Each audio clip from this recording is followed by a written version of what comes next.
Halang baca namu liklang chung nava panthoy bina langon ba shayon taret pukhi sabi sano paudambu moirang kang layron ki kisi thang na kibabu pare hanbige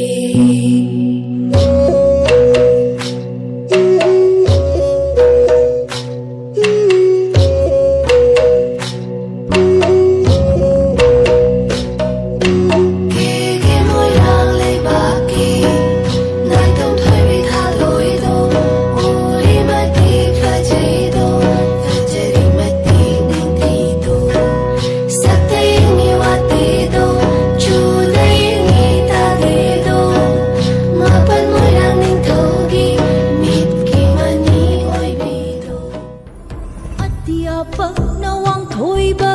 chinh đô lay chill bạc bagum chinh lem ba nang ingak sam ning thi ba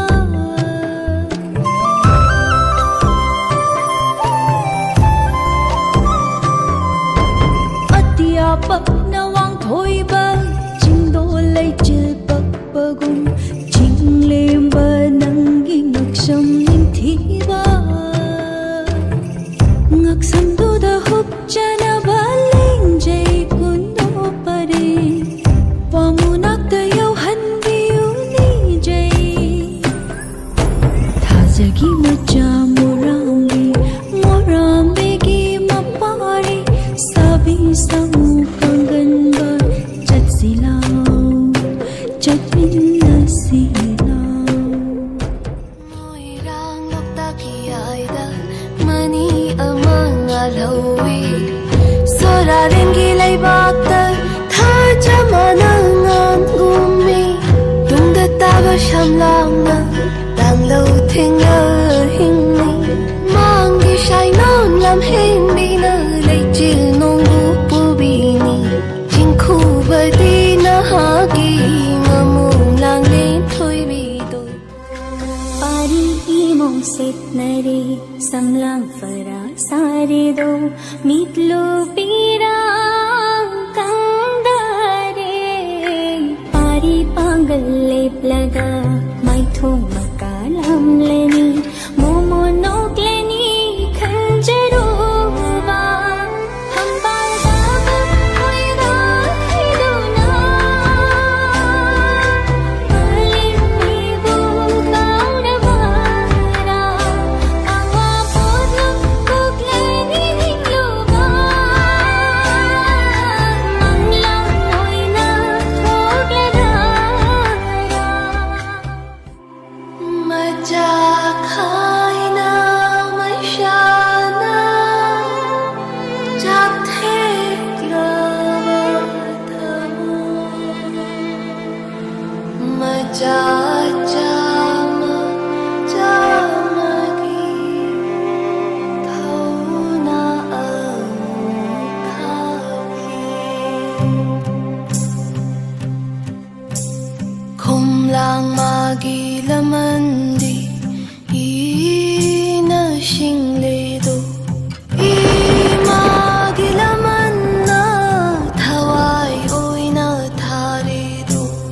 khuman magi lan bungda himu maselan thenga mafi thongda mai ran bi mai nung tira chung sin jai thau na fa pa lam jing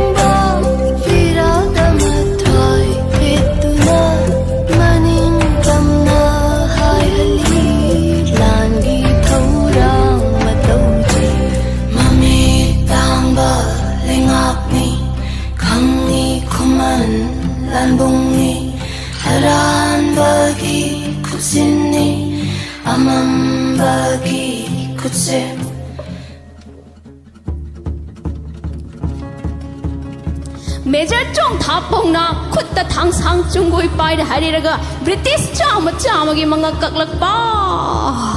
नाहादे मियादे नोंग्र पोक्पा मचान निनी शिब हौनदे नाहादे मियादे नोंग्र पोक्पा मचान निनी शिब हौनदे खोंफम लैपाक्ता थिलगा चोंगलगा खोंफम लैपाक्ता थिलगा चोंगलगा लोंगना सोंखथिदोना थांगी थांहाई अमदा ब्रिटिश सामगिन खरे